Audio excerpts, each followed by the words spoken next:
Artis Nikita Mirzani menegaskan tidak akan pernah memaafkan Fadel Badjideh atas masalah yang melibatkan putrinya, LM.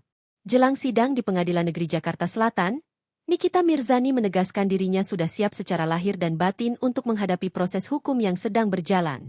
Ia hadir di pengadilan untuk memberi keterangan sebagai saksi pelapor.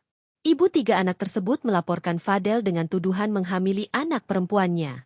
Nikita siap lahir batin memberi keterangan sebagai saksi di persidangan. Siap lahir batin, ujar Nikita. Nikita sendiri sudah bertemu dengan putrinya di Lapas Pondok Bambu, Jakarta Timur sebelum menghadiri sidang Fadel Badjideh. Lebih lanjut ketika ditanya pertemuan Nikita dengan keluarga Fadel Badjideh, ibu tiga anak ini memberikan respon tak biasa. Agak jijik sih ya, ujarnya. Kemudian Nikita menegaskan tidak akan pernah memberikan maaf kepada Fadel atas kasus yang menyangkut putrinya. Memang nggak bakal, maafin, tegasnya. Enggak akan, lanjutnya. Ia merasa masa depan anak perempuan satu-satunya telah hancur akibat ulah Fadel.